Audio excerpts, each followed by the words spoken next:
teaching, the people we are dealing with are so much in the modern age of technology that the teachers need to catch up to the students.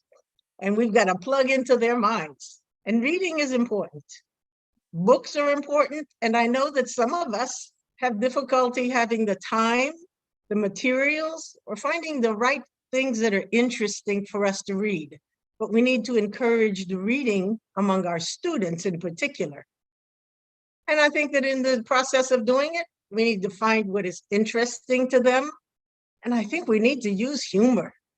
We're just human beings. We are, our students are, and that helps us to connect to each other. So this afternoon, I'm coming with just a few objectives of what I want to do. I want to practice some activities that can improve students' reading skills, particularly their skills in decoding and their skills in comprehension. In the process of doing that, I like very much to use graphic organizers. So I'm going to share a lot of graphic organizers with you, other kinds of aids that facilitate teaching of reading. And as we facilitate teaching of reading, then we help our students to join in with the reading possibilities that will help them in their lives. And one more thing that I focus on a good bit are activities for critical thinking. There's some people who would be surprised that when you teach a language or you teach reading, that critical thinking is involved. But if you're not using critical thinking, you're really keeping things at a minimal level. So some preliminary thoughts on my part here. We know that students who are engaged in the learning process will retain what they have learned. And if they're not engaged, they're really not learning. When we help the students, when we are engaging the students, the teachers are more satisfied because the students are involved. You know that when your students look half asleep, it's hard for you to feel any level of satisfaction. But when they are involved, when they are doing something, when they get excited about what they are learning, you as a teacher will also be more satisfied. Classroom management becomes easier. If the students are not interested, they're not engaged, they're off doing something, whatever. But when they are engaged, it's more successful for you to manage the classroom, because as I said, if they're not paying attention, they're not learning. We need to get them actively involved. And technology has changed our world so much. Somehow they've measured and say the average attention span is now only 8.25 seconds. 8.25 seconds. And that keeps going down because of technology. You know, you see all these ads that pop up. They're glitzy, they're fancy, they're fast. This has helped to make our attention span shorter and shorter. And this is really pitiful because somehow they also managed to measure the attention span of a simple goldfish. And the goldfish has a longer attention span than most people. Another way of measuring attention span is by looking at average age. Now, before I talked about seconds, and the one in seconds really only had to do with one sentence, one little phrase at a time. But when you're introducing a complete topic, you can expect, no surprise, that the attention span is the shortest with the children who are very young, and then it starts to get better. But about the maximum you can expect from anyone is about 50 minutes. And many classes are more than 50 minutes. So you've got to figure out a way. What are you going to do to keep them there? To keep their bodies there, but we want their thinking there also. Many of us have used TED Talks. TED Talks have so many topics, many, many wonderful topics. And you know, these TED Talk topics are designed so that they are presented by professionals. They rehearse them. They have all kinds of technology available. But you notice the TED Talks, they stick to about 18 minutes or less because they know That's about the attention span of people. You don't have the technology, the rehearsal time, all of the professionals helping you. So you got to make your time count as best you can. One of the things that's important for that, called the 5 Ps. This is not only important as teachers, I believe this is important in life. And these 5 Ps, proper planning prevents poor performance. Proper planning prevents poor performance. So you got to plan. You got to plan, or the performance will be poor. You will suffer for it, but even more important than you're suffering for it, your students will suffer. And this could be a lifetime of suffering because of their poor performance, because their reading skills just never develop as well as you would like. So I'm going to ask you to start sharing, please. Put them in the chat. Share some thoughts that you have about planning. Questions I ask that you may consider. When you are planning, how do you organize so that you've got good planning? Maybe the materials that you bring, maybe the people you talk to, maybe the thoughts that you try to bring up. How long before class do you plan? It may change one day to the next, but how far ahead do you do things? And when can you tell how well your plans went, how well they're going? I know that I tend to plan a little bit ahead, but before every class, I go back and I squeeze a little bit more out of it. I change a little bit. And after each class, I take some reflection time, because as we reflect, we can find some ideas about what went well that I want to do again, and what are some things I need to kind of make a little bit different. So Ms. Doreen will be helping me here. She's monitoring and giving me some information about what you are writing. What are your thoughts? What can you share about your planning for your classes? Yes. Mr. Chitan from Mali says, before starting classes. And Miss Brenda also says, I plan ahead of the class. So. Yes, planning must be ahead of the class. It's, yes. You know, for some classes, you are very familiar with them. You can do less planning, but for anything new for you, what is new for the students, perhaps the materials are new, it's going to take more and more time. And one of the things that is good is that once you become more familiar, planning becomes easier for you. But you've got to put in the time at the beginning. Yes. Confidence says, I gather my resources and go through them to familiarize myself with them. Miss Hannah, I make sure I get all my resources that will be needed for the day. And Mr. Jacob, I reflect upon my last meeting with students before planning for the next lesson. Oh, I agree totally with that. It took me many years to learn that one. So use it. It really makes such a difference. And as I say, it's not only good for your students, it's good for you. You personally will do better and you'll feel better about what you're sharing with the students. Yes. Mr. Prosper says, I take into consideration the age level of my students. And Chitan says, they have to be aware of what you are going to do before you start. I'm sure he's referring to the students. Yes, because if they're going for the target, just as you are, if they don't know where you are, they're all over the place. There's something in their thinking that is kind of lost. Yes. So this is definitely important. Yes. And let me go on to, let me hear one more from you, and then I'll go on and we can see some of the other ideas. About, I anticipate the reactions and responses of the students before I teach the lesson. So.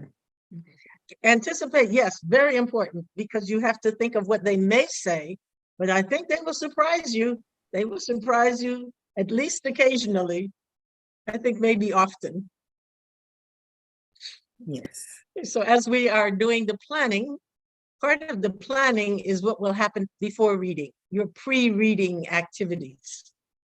And pre-reading activities, this little poster here is showing the students are all so happy.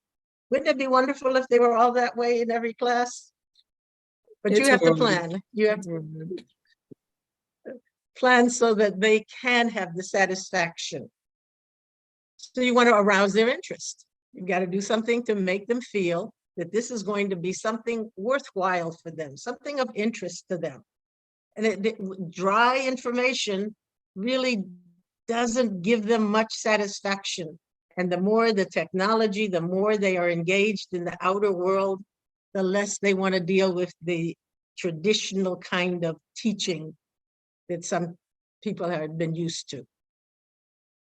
Want to connect to what is familiar to them.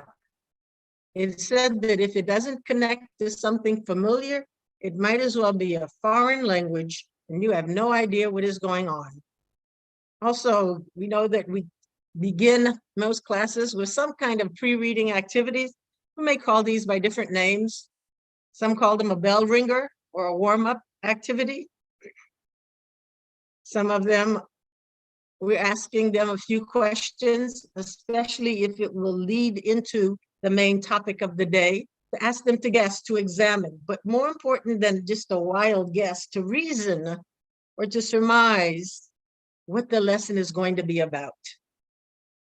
You want to get their attention. If you don't get their attention in the beginning, they're going to be partially lost and partially out of there, off in their own daydream world. So more pre-reading activities that are important to consider. Oh, and I should say that many of these will be repeated because the same kind of activities at the beginning will often be useful during the reading time and after the reading time. So predict from your bell ringer, from a few hints that you give, what's this reading going to be about? Teaching the vocabulary is extremely important. In teaching the vocabulary, you're not only preparing them for this reading, but you're showing them how to organize their thinking so that other things they read in the future, they will be more prepared to understand what is going on, more prepared to accept what is in the text. Part of the vocabulary, finding alliterations. This is helping with their decoding, with their phonemic familiarity, phonemic awareness of what is going on. As they practice phonemic awareness, you think that it's done when they're in elementary school. But as Doreen mentioned at the beginning, I've taught university and faculty people, there's still some phonemic awareness that is important to reinforce, no matter what the level of the students or the teaching that you are doing. So this is something about reading and decoding. So this little cartoon, well, not a cartoon here, but just a joke, says, what do you call a fish without eyes? Play on words about eyes that you're looking with, and I, the letter I. But just this kind of simple tweaking the thinking, getting somebody's attention, this is helping them to practice. I went a little fast on that one. Let me see if I can get it back. Thank you. To practice some phonemic awareness. Because you see there, you can kind of see fish, but you know there's something wrong. So your thinking is become engaged.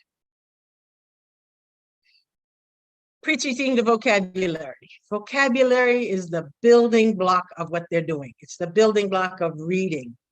They need to be engaged. They need to learn how to learn on their own. And learning to deal with the vocabulary is a big part of that. And I think many people allow their students to be lazy, to tell them the words too quickly, instead of having them dig a little bit into their own way of learning so that they can understand the vocabulary better. And there are some activities you will do more one day and not so much another day. But here are some good activities. You discuss the new words and you keep reinforcing the ones that are key terms. For some of them, it's important to name the part of speech. And students have a hard time with this. You know, you'll say noun and you'll say verb until you just like have done it again and again, and they don't quite get it, but you need to repeat it.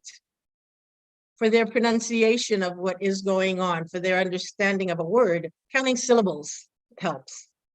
One of the things that is good is to use not only their hearing and their seeing, but also use their body.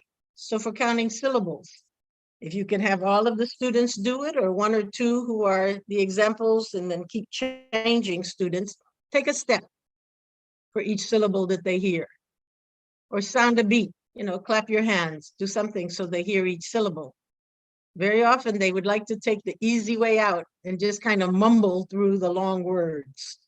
They're mumbling through the long words, they don't understand them, and they're not helping themselves to learn other words in the future. Identifying prefixes, suffixes, and roots. This all helps so that they can learn more for other things in the future. You're not just teaching them one little part of reading for today. You're teaching them reading for themselves for the long term. And then when all of that is done, prompt for definitions. And I say prompt, don't give a definition too quickly. Get the students to see what they can figure out from it. And one of the things about prompting is that a lot of students will be hesitant, so you can get long silences. I say get comfortable with uncomfortable silence. Get comfortable with uncomfortable silence. Silence is thinking time. So if you ask a question and no one is answering, or you certainly don't want the same 2-3 people answering all the time, so ask them to wait. And then if you can count to 10 slowly, other people will start chiming in. And this is also a training process. They don't do it day 1. They're not really doing much day 2. Day 10, it's getting better. You got to keep at it so that they are recognizing they have a responsibility to think, to find out for themselves. Another thought, some more thoughts rather about pre-teaching. You want to build their vocabulary, their phonemic awareness. For phonemic awareness, rhymes help a great deal. Listening to the beginning of the word, the middle part of the word, the end sound of the word, and finding other words that have those same sounds. This is all building vocabulary, building ability to decode in learning to read. And maybe think of ways that they could use those same words. Maybe they could use the names in other places. Maybe they've seen them on street signs. Maybe they could be used on food containers, on boxes or jars or cans that they see. Maybe they've seen them in another lesson, even in a different class, a science class, a history class, in advertisements that they see. We're talking about building. We're building the vocabulary, building the phonemic awareness, building their ability to learn good reading comprehension, good decoding. So suggest the topic from a vocabulary that you have taught before. See what they can connect to and activate their prior knowledge. Get them to use the titles, the pictures, the subheadings to predict what is in the text. Don't jump into reading too quickly. Build upon it. You're piquing their attention. You're building the interest, and you're also activating their learning potential as you're doing all of this. Prior knowledge is always important. They've got to connect it to something, or it's out there, foreign land to them. And then get them to discuss. What is something similar, something that they have had in their lives, something they've seen perhaps in a movie, something they've read in another class, something in another book, something in another situation, so that they can see that what they're learning is not out there in the never land. It is something that matters in their lives. It is said that reading is essential for those who seek to rise above the ordinary. No one wants to be ordinary. No one wants to be ordinary. and everybody kind of sees something special in themselves. And as teachers, we need to see something special in them. Each one is different. Each one has something to contribute. Another quote, today a reader, tomorrow a leader. You will see very few leaders who don't read, who don't get information, who don't pay attention to what is going on so that they can build on their ideas and they can do better and better about what they're doing as leaders. This is some of the same information that I mentioned before, but often it's good to put it in a different form.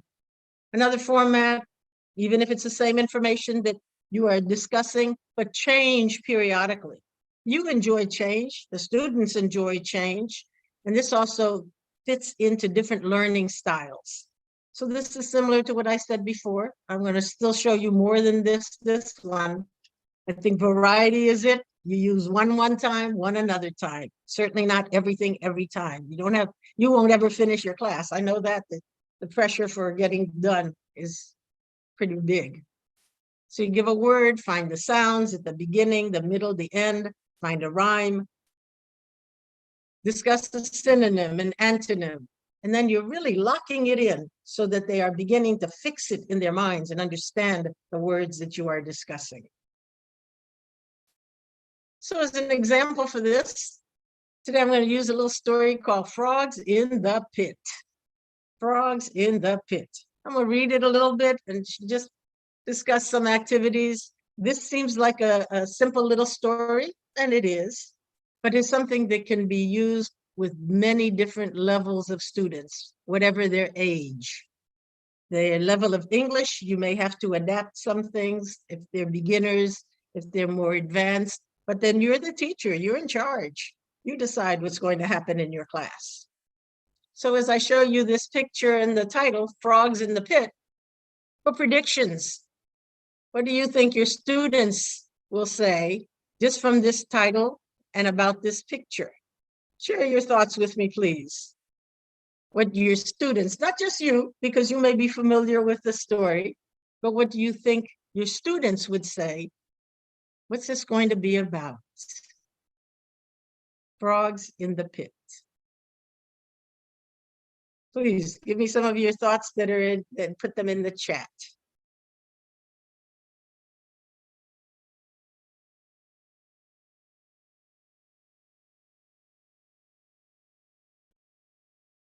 Ms. Doreen will read off some of the things that you share. As I say, this is a story that could be on many levels. Yes.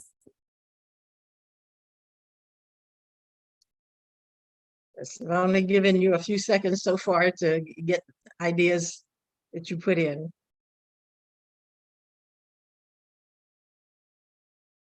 There's not much here, but there's some thoughts that come up anyway. Patricia says, the three little frogs. Confidence says, frogs watching into the pits over the valley. And Philip, who put the frogs in the pit? So he's coming up with questions, and questions are great because then you will see, will the reading answer these questions? Or were you only getting a little bit of it and it's going in another direction? Yes. And Miss Ikea says, frogs got into trouble as a result of their disobedience. Okay. I think there's a personal issue here that he's reflecting. Yes. And Mr. Patrick says, the unfortunate frogs. I think he's giving us a title, the unfortunate frogs. But in a pit, there's something unfortunate that I think that he's on the right track. And in looking at, as I say, we can already begin to do some vocabulary, not only for something like frog is familiar to most students, but then sounding it out. What rhymes with frog? Dog, dog. What are things that begin with that FR sound, that or end with pit, end with the t sound. All of this making a big difference about students connecting to the story and focusing on their reading skills. This is another kind of example of what you can do, another format for teaching this. And graphic organizers help to fix things in the students' minds.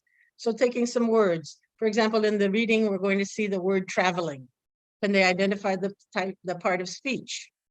Prefix and suffix, it will apply to some words. Here, we've got the suffix ing, so that tells you something. Mention having the syllables. Some of them will have synonyms, some of them will not. You don't really have to worry about doing every single thing every single time. Do the ones that matter, keep on moving. For impossible, we've got a good prefix here and a suffix. So discussing the im and the ible help the students when they're learning other words. The word grasp is probably new to a good many students, but this is going to show up in the reading. If you've discussed it ahead of time, now they've got some more thoughts about what is in the story, and they're more eager to learn what's going on and to be able to know that this vocabulary is going to matter. So here's my story. Frogs in the pit.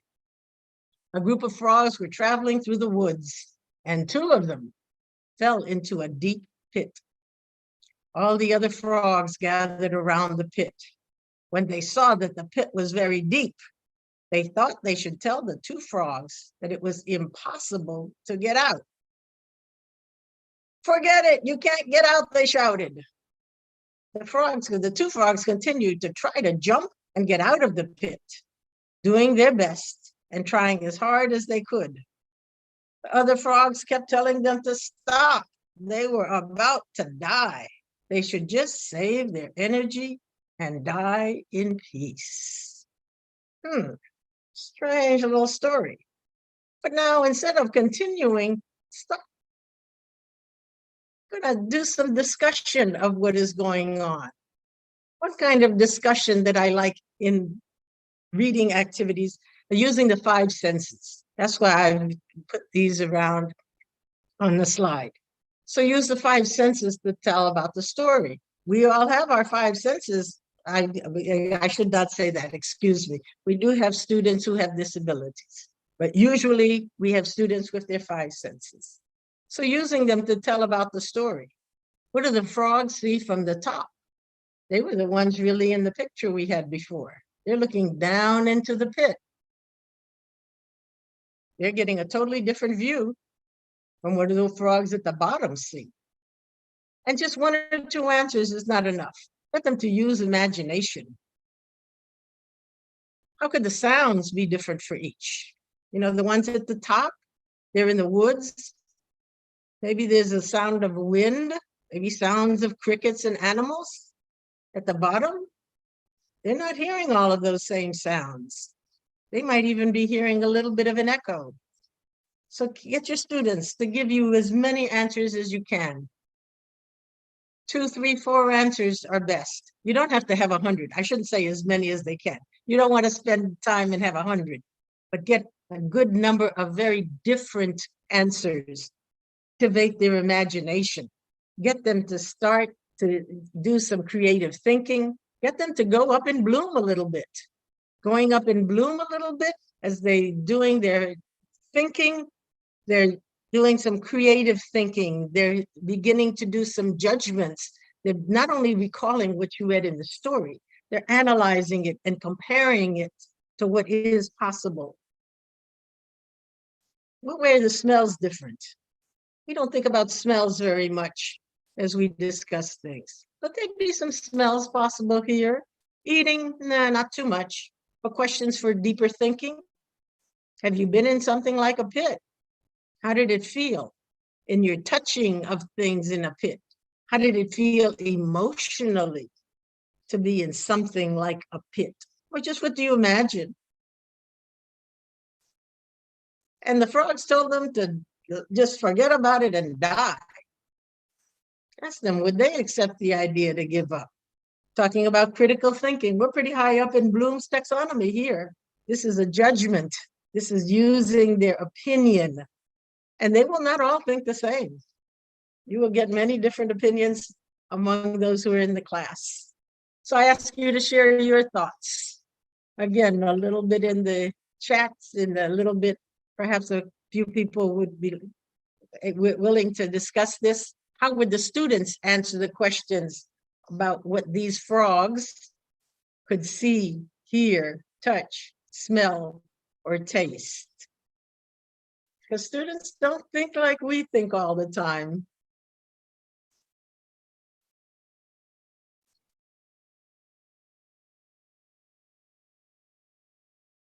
What very imaginative kind of answers. And you know, some of your students are even kind of quirky in their thinking. And some of them will say something that you say, no, I don't think so, but that may be your opinion. And I respect your opinion. We do need to respect our students. We don't have to agree with everything they say. If they're wrong, of course, we say, no, that's impossible. But there'll be some things that a few of them would come up with. We spoke earlier about anticipating the answers of students. We need to anticipate some, but also open it up. Any thoughts from our participants today? What the students would say about the 5 senses related to this story?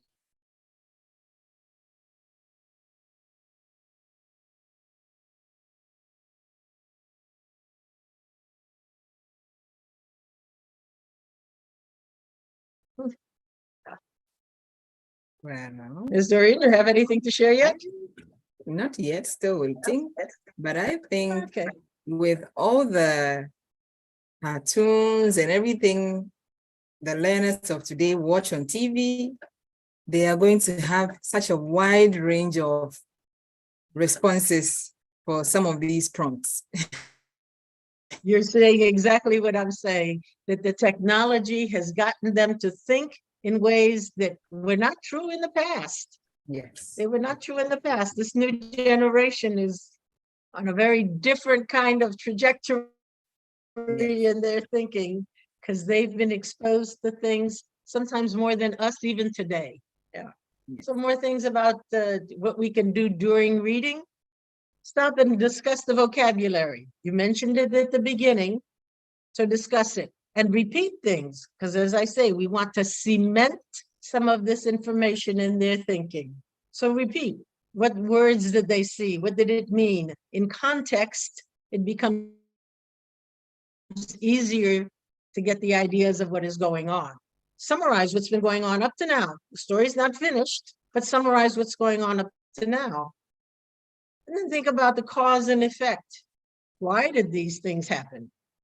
2 fell into the pit, the others are okay at the top. Or give a sequence. And in sequence, sometimes 3 is enough, but certainly more than 2.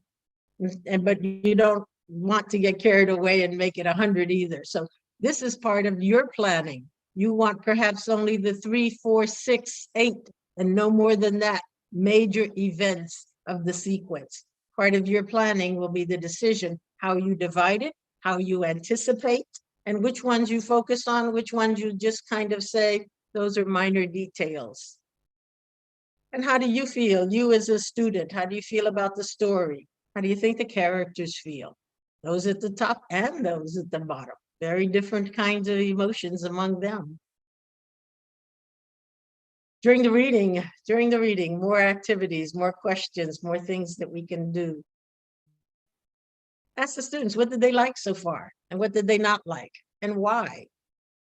Some simple answers could come up here, but some that are perhaps a little more in depth.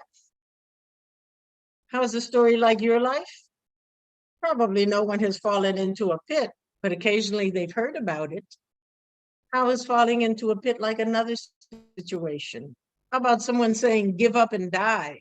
Not that drastic, but some situations where they've been encouraged to not bother. And then we've come to a stopping point in the story, but the story is not finished. Asking for predictions. What's going to happen next? And through all of this, I've mentioned critical thinking skills. There are some places where they call these the HOTS, the higher order thinking skills. Higher order thinking skills are the ones that they're using the upper levels of Bloom. Bloom, excuse me, my computer is a little charged. Bloom is still very important in our organizing. And Bloom is good. Bloom has so much material. Use it. You don't need to reinvent anything. Use what they have already discovered for you, shared with you, made available to you. Make your life easier. Again, don't reinvent the wheel. So going to the next part of the story. Eventually, one of the frogs did what the frogs at the top had said. He just, excuse me if I'm not reading it exactly, I just want to get through it. He gave up. He fell down and died. The other frog, who was still at the bottom, persisted in jumping even harder than before. Once again, the crowd of frogs yelled at him to stop the pain and just die quietly. But he again jumped harder, and he finally got out. When he reached the top, the other frogs asked, "Didn't you hear us? We told you it was impossible." The frog explained that he had difficulty in hearing. He thought they were cheering him on the whole time. Cheering him on the whole time. I don't think too many of the students would have predicted this and guessed. Maybe they would have guessed he got out, but not the hard of hearing part. Throws a little extra thought process that we can use in teaching this reading. So you can use individual activities as well as group activities. And as you see from what's showing here, one of the good activities is drawing. Even the students who are at a very low level and perhaps very shy, very lacking confidence, can feel okay about making some kind of a drawing.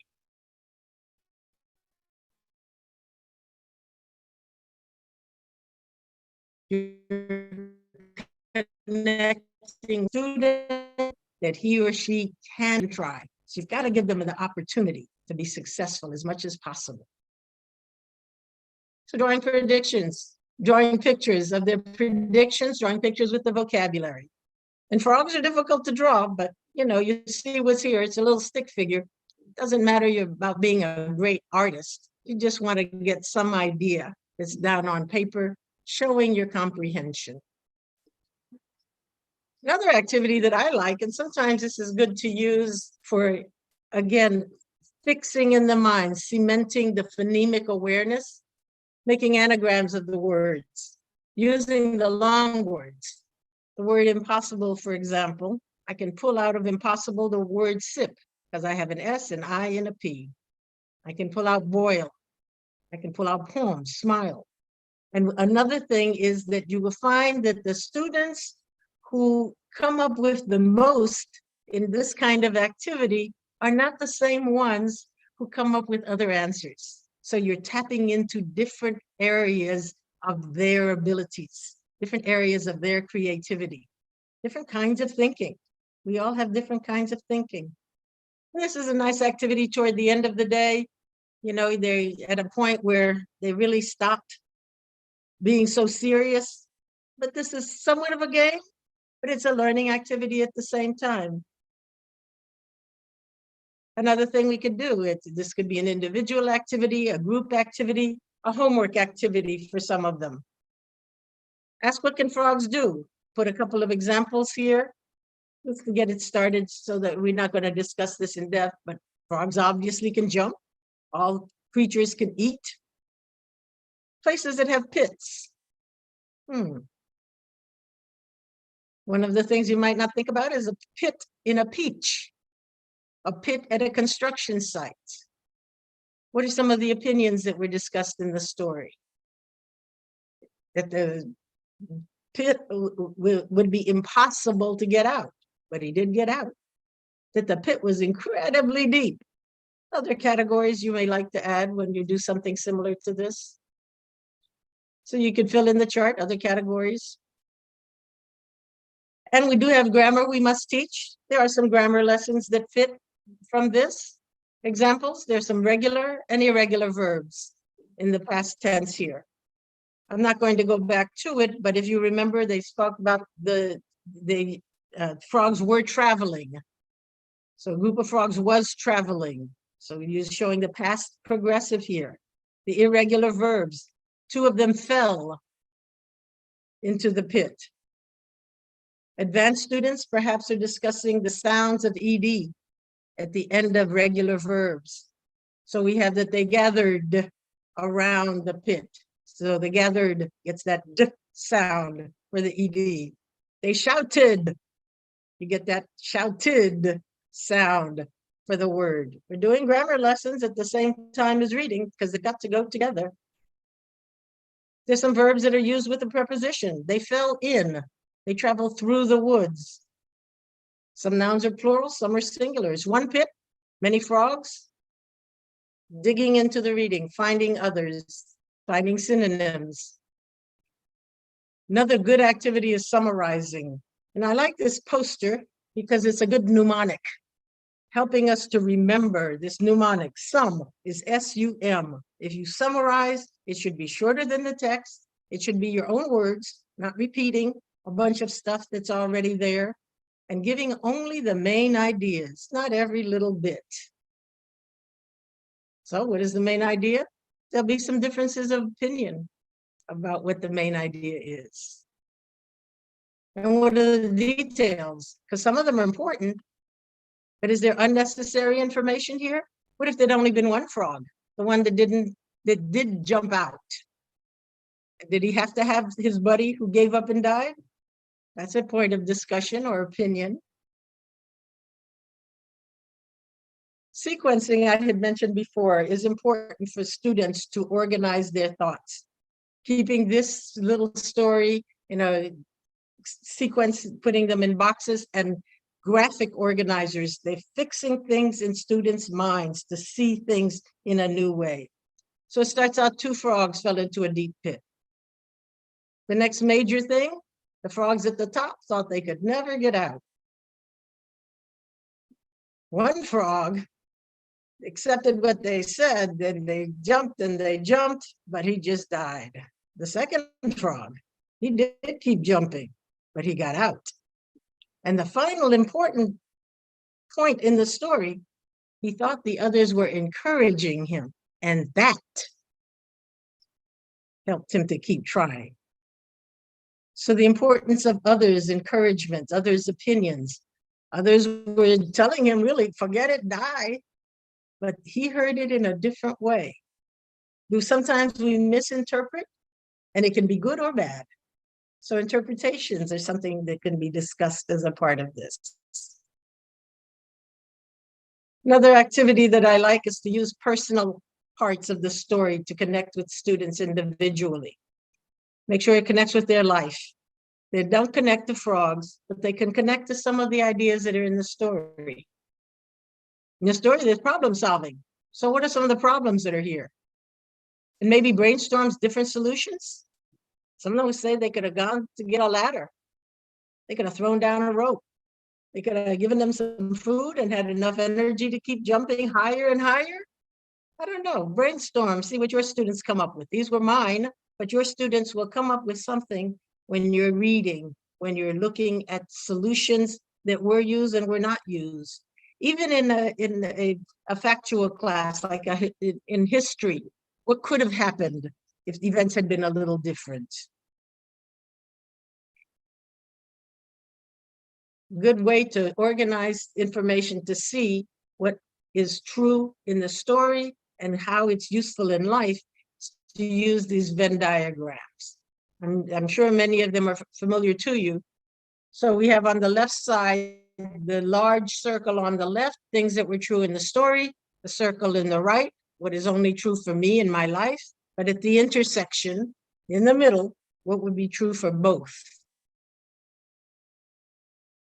So can you find, again, I'm asking for your thoughts in the chat, 2 answers for each part, 2 things that are only in the story that would not be true in the life of people, 2 things that are true in individual student's life, individual learner, or a typical person.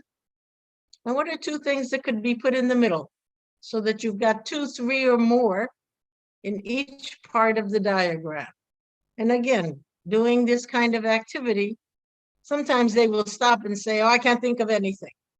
Don't let them get away with that. Working in groups helps to activate that considerably.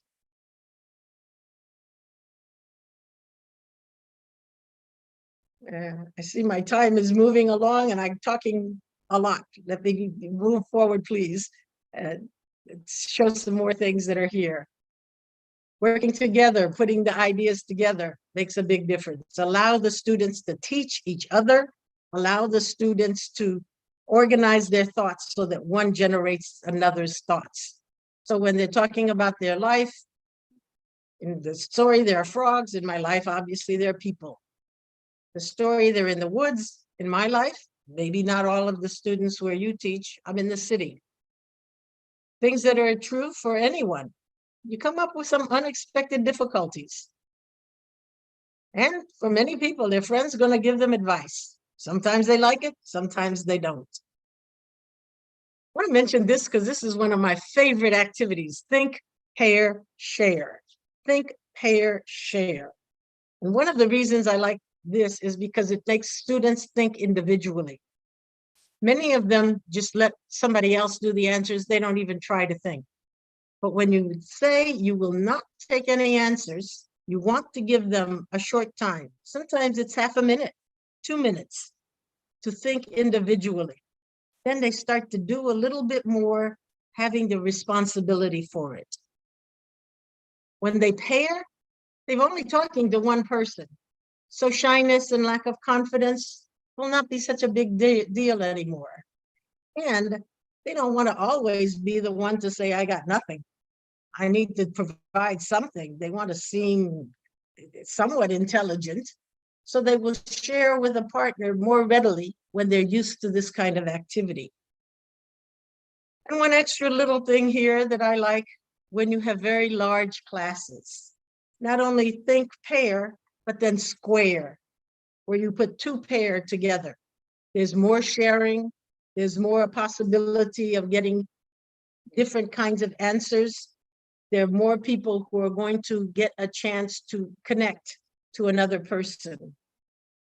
And then you do come to the final part of sharing as a class. But I'll say, you don't have to share everybody. There'll be too much repetition. So share a few this time. And next time, find a different group whose sharing you will look at. Think, pair, share. Critical thinking is happening when you think, pair, share. You can ask them what in the story was unreal. Frogs don't talk, but there's more. How does this story, even though it is fictional, have some valuable information? Again, a quote, a child who reads will become the adult who thinks. We want thinking, critical thinking. You know, these are the people who are going to lead our world tomorrow. They're going to be the voters. They're going to be the ones who have decision-making power in offices and businesses. You want them to think. And Dr. Seuss is always good for giving us some interesting ways to phrase things. You can find magic wherever you look. Sit back and relax. All you need is a book. Group work I encourage very much. There's a quote here by Einstein that gives the idea that everybody is a genius. But if you tell a fish to climb a tree, obviously it cannot. It will live its life thinking it's stupid. When we put students in group work, it gives them a chance to bring out something occasionally in each person. Group work should only be 3 or 4 students. When you get many more, 6, 7, 8, some of them are listeners, they're not participants. Giving them a role. One of them could be a writer or an artist. Drawing some little stick figures is just fine. You're getting the idea, they're getting the reading comprehension that you want to get from them. Maybe one person will be the speaker or the explainer, and it doesn't have to be with the whole class. Maybe 2 groups will share, and person will be explaining to one other group instead of taking a long time for many different people to do their presentations. I like the idea of a participation manager, somebody in the group who makes sure everybody says something. Don't let anybody be completely silent as a part of your group. So you're in charge to say, what is your thought on this? What do you think of the answer? Sometimes they'll just say, I agree, but they said something. Maybe a monitor who collects the work, watches the discipline. Noise is a problem. I understand noise is a problem. Many people speaking in one room at the same time. It can be difficult. Somebody watching the time, knowing that you're limited on how much you're going to be able to finish during the class. And critical thinking is happening. Again, I've been mentioning Bloom, the old Bloom chart that is here. Thinking about inference that is here. They're the ones that say it's better to die. What makes it better? Separating the facts from the opinions. And here there weren't too many opinions of the authors, but we've got different people who are going to be able to share different opinions within the group. What are the key ideas? What is the extra information? What are the important words? You want to know which ones are important. You can't ignore everything, and you can't make everything of prime importance either. You've got to learn to prioritize. That is very much a thinking skill for students to learn. It's said that we all have multiple kinds of intelligences. There's just a little diagram to show that. We have three main ones that we focus on: the audio learners, the visual learners, and the kinesthetic learners. So as we do different activities, we want to use multiple senses. It's better for retention for everyone. And also we're adapting to different learning styles. So repetition is going to become important, and different people will retain different things. Audio and visual things that we can do. Kind of unusual questions. What colors did the frog see? At the top and bottom, different colors. What is in the setting? The bottom is for nothing but dirt, probably. But how do the characters look to you? Maybe not only the fact that they're green because they're frogs, but maybe something about what would be their facial expressions, if we can say that frogs have faces. What are the sounds that are in the story? Some of them would be in the reading, some of them would be in the imagination. Make them draw. Some of them would like to act, do a little role play. Maybe make up a song about what was going on here in this story. Family tree of the characters. That might be interesting to think of, going way beyond the story to some imaginative things. I'll just say this one quickly, an interesting activity to do, again, for fixing some phonemic awareness, changing a letter. And this works well with short words. We take the word pit, we change the P to a B, it becomes bit. From bit, we change the I to an A, it becomes bat. From bat, we change the B to an S, it becomes stat. You're doing a game, and you're also getting the students to be more careful about reading and phonemic awareness. This is one I've used many times with adults as well as students, this Freyer model. You can use it as an assessment. So I've put the word pit here. If I was teaching a lesson on singular and plural, I ask for a sentence in the singular and a sentence in the plural. I ask for perhaps something that is opposite, perhaps an example. You decide what goes on here. The Freyer model does not have to be only one particular way. And throwing in a picture kind of makes it more interesting, a little bit of fun through class time. I'm running a little bit over time, but I'm going to wrap it up fairly quickly. If you give me a few more minutes.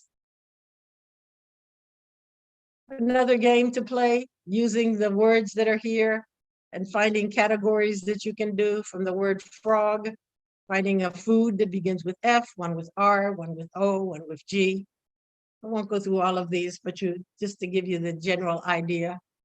From food, and F is fruit, the R is rice, O orange, G grape.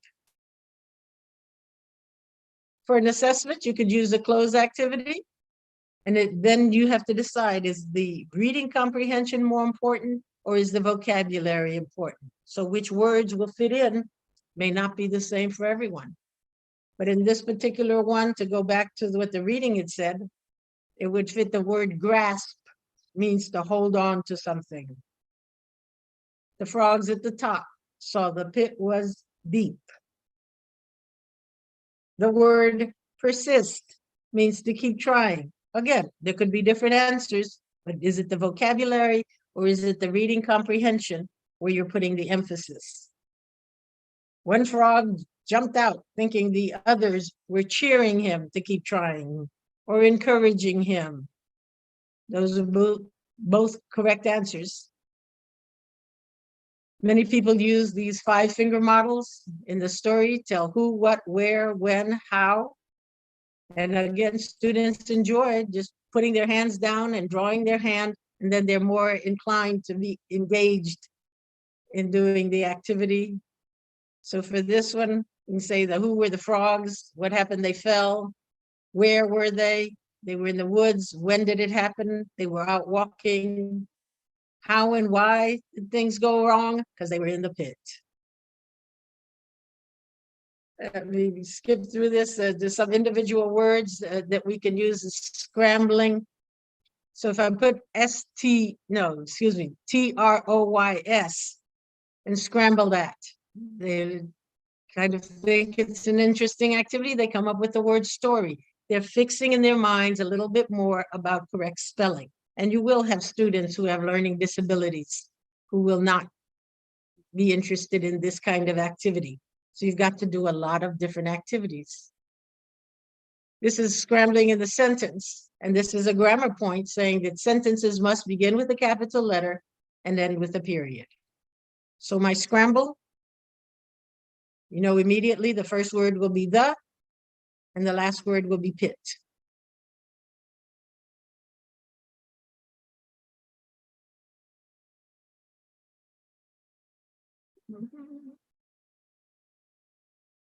So from this one, what I got was the story was about frogs in a pit. Again, a little fun, a little activity to keep the students engaged, to show them that they can be successful. It's important. They're learning from it. It's not something that is frivolous. This is a good homework activity, a group, good group activity using the whole alphabet. Find as many words as possible that fit for the story. So for this one, A, animal is okay. B, they were at the bottom of the pit. C, some of the frogs were cheering, or the one frog thought they were cheering him. Yeah. Okay. Some of the letters won't fit. But, you know, if you get 15, 20 letters that are filled in, they've done some good thinking. Do a little role play, maybe using puppets for higher level interaction, a dialogue. The students could act as journalists, pretending they're conducting an interview. More critical thinking possibilities, similar situations in your life, your family. A judgment, what would you have done? More upper level thinking of creativity. What is real and imaginary? Again, repetition of that same idea. How do the characters feel? How would you feel? Was another way things could have happened. We had that brainstorming possibility in one different part I was discussing before. So in wrapping up about reading and connecting it to the idea of technology and the way our students are going in this modern world, teacher tells this child, it's called reading. It's how people install new software into their brains. So I ask you, what are your takeaways? What are your takeaways about reading? If anyone has a brief takeaway that they can share, this would be so very nice. Yes. If you would like to make a contribution, kindly use the raise hand feature, and I would call a few to share their thoughts, or you can still type in your takeaway in the chat room and I would read them out. Thank you. We know reading is important. There's nothing that the computer can do if you don't have some ideas first in your own head. So the reading is the basic introductory part for using computers, for using different ideas, for being innovative, for moving up in the world and preparing yourself for the future. We don't want the students to repeat what we know because the world is changing. They're going to deal with things that we can't even imagine. Yes. Okay, Mr. Anobiga says, my takeaway is that if you fail to plan, you plan to fail. One of my favorite sayings. Yeah. And Confidence also says, if you plan your reading activities well, you sustain your learner's interest throughout the reading process. Good, good. And you've got to keep changing. You know, we said attention span is short. So you got to do something and something and something. You got to do it slowly enough to sink in, but keep moving. Keep moving. Yeah. Mr. McLean says, the story, my life story. I think he may identify with this element in the story. Aha. Friends giving bad advice, I think. Yes. So you've got to think for yourself and keep trying. Yes. Keep trying. Don't give up. Yes. And Mr. Prosper says, proper planning promotes performance. Aha. So yes, I like putting it in the positive. Yes. And Ernest says, reading should be an action-packed, and involvement of students makes it very interesting. Mm-hmm, mm-hmm. And when they begin to get engaged, they stop that reading mechanically, sounding like a robot. Yes. And on their phones, on their computers, they're having people speak to them who are really robots, but they make sure they sound interesting. They don't just say one word. They make it lively. Oh, the monotone speech would never catch their attention. We have to be animated to get them. Absolutely. Mm-hmm. Yes. And that's part of the planning.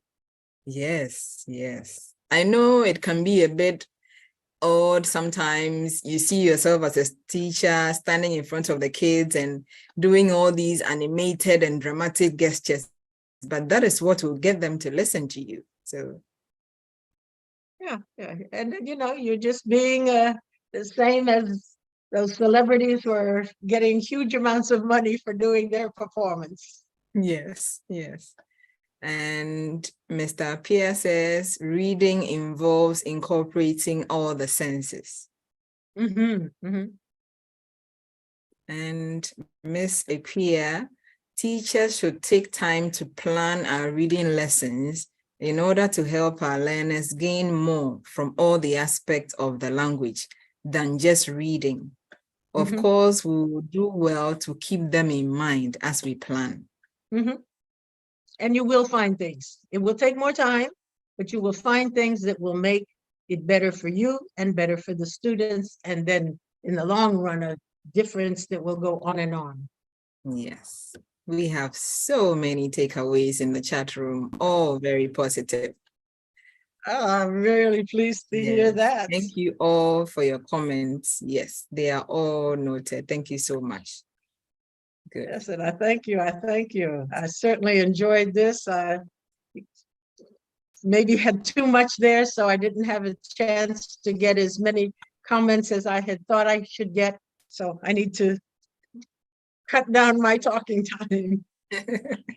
No, this is great. This is great. It's Thank everything you. that I thought it would be. It's everything I thought it would be.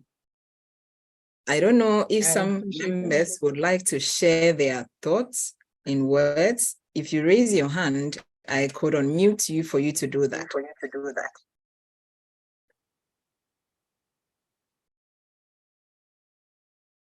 Let me check. Let me close this out and see some of the faces that are here. Yes. Please, if you are in a camera-friendly environment, feel free to switch on your camera. We would like to see you. Yeah, some pictures are nice also. Yes. Only if you're comfortable doing so. Okay.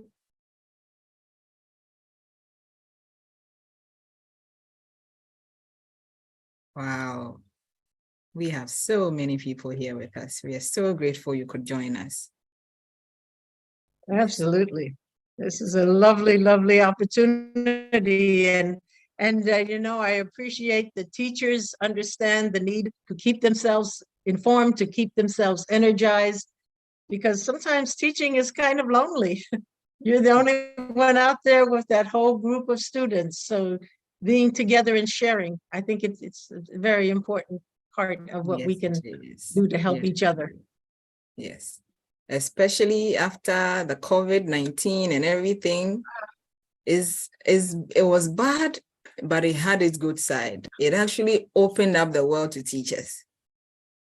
Yes, yes, there are many new things that came about, so we have to appreciate those also. Yes. It was here for a lesson, I'm sure, that each of us has lessons we could list. Yes, certainly, certainly. I remember there was a question in the chat room about how to use IT to help with our comprehension lessons. If you have any, you could share with us on that. Well, some of them were with what I was mentioning, for example, using the graphic organizers, a mind map, a chart. So some of those would fit very well. If you give students assignments that they are able to bring back to you. So with this thing about the frogs, perhaps some newspaper story that reminds them that they can explain a little bit of connection. If you, some of them may just be interested in learning about frogs. You know, Yes. give them the opportunity to suggest, because they will come up with many possibilities beyond ours. I remember someone said at the beginning, and I certainly reiterate, you need to begin with 2 or 3 possibilities, but then let them go. Let them open it up. Yeah. Wow. Thank you so much for that. Yes. I would now like to hand over to Director Aikins to take over from his end. Oh, really? Thank you so much, Ms. Yannick, for that insightful presentation. It's been an awesome moment. We're close to, let's say, an hour and a half. Wow. It's been an awesome time with you, and we thank you so much. We thank you so much for your time, for sharing your expertise with us, and it's been a lovely session. I wouldn't want to say much. Let me go back to Ms. Doreen. As if you don't have any more questions from the chat box, you could please go ahead and. Yes, yes. Okay, so thank you, Director. Okay, before you go, we have a hand. Oh, Faustina Anand. I saw her hand up. I don't know if she wants to ask a question. Maybe she has something to say. Okay. Is it down? Yes, she has lowered her hand. So I guess yes. Yes. I hope our participants had as much fun as I did. Ms. Yannick, we are so grateful for taking time out of your busy schedule to share your knowledge and experience with us. And we would say we appreciate it and we wish you the very best for the rest of your weekend. Hopefully this will not be the last time we would have an interaction with you. We would look forward to more sessions from you. I absolutely will be thrilled to have more sessions. So thank you for the possibility. Yes, thank you. And for participants, kindly check the chat room. The attendance and evaluation form has been put up there. Do well to fill it with the correct spellings of your names before you log out of the session. Thank you.